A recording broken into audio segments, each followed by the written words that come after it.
first time in human history, for the first time in all of human history, almost all of mankind is politically awake.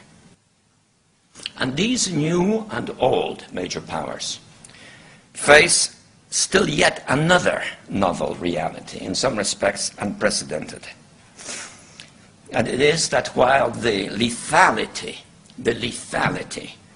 of their power is greater than ever, their capacity to impose control over the politically awakened masses of the world is at a historical low. I once put it rather pungently, and I was flattered that the British Foreign Secretary repeated this, as follows.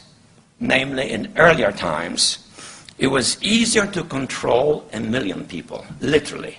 It was easier to control 1 million people than physically to kill 1 million people. Today, it is infinitely easier to kill 1 million people than to control 1 million people. It is easier to kill than to control.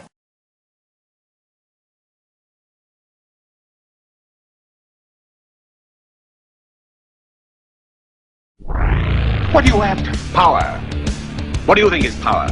Whips, guns, money? You can't turn men into slaves unless you break their spirit, kill their capacity to think and act on their own. Tie them together, teach them to conform, unite, to agree, to obey. That makes one neck ready for one leash. They had all this on the shelf somewhere. Ideas of things they would like to do.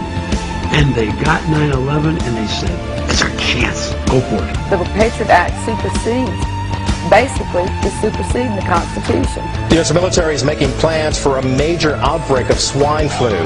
Troops will be used to help civilian authorities. The military has offered to be there to provide testing for H1N1 to the public and also to distribute vaccines once they've been developed. Paranoia is in bloom, the PR transmissions will resume. I try to push, try to keep us all down and hope that we will never see the truth around. Another promise, another scene, a package like to keep us trapped in greed. A green belts wrapped around our minds, an endless red tape to keep the truth confined. Go back to bed, America. Your government has figured out how it all transpired. Go back to bed, America. Your government is in control again.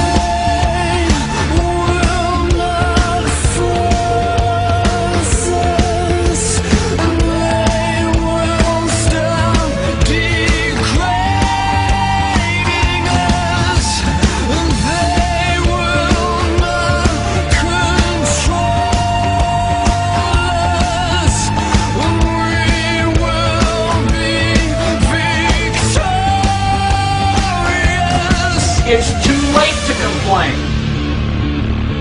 You should have complained at the beginning, when you at least had a chance.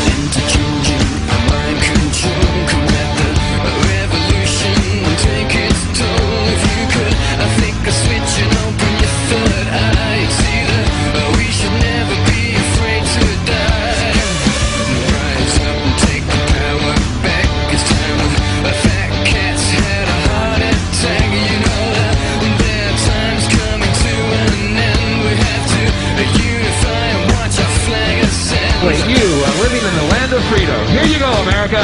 You are free to do as we tell you. You are free to do as we tell you. They will not force us. They will stop degrading us. They will not control us.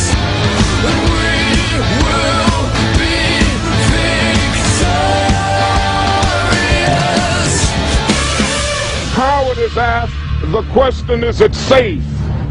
Expediency asks, the question, is it politic? Vanity asks, the question, is it popular? But conscience asks, the question, is it right?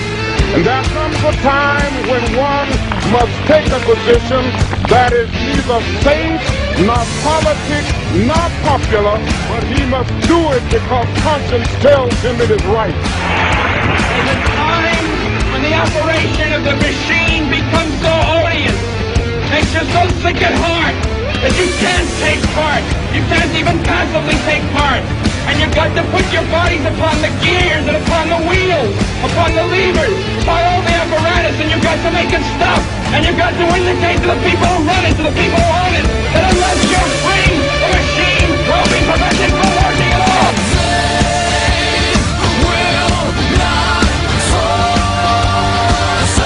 I want you to get back.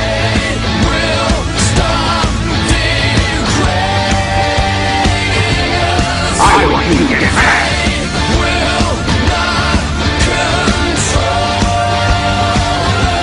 I want you to get back.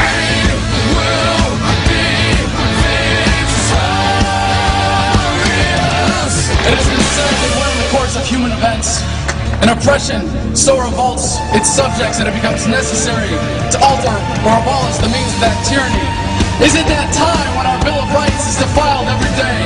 When our adventures abroad threaten our security at home? When the Federal Reserve keeps our free nation enslaved by debt? And now, our nation is drifting dangerously from freedom to fascism. So I have to ask, is it time?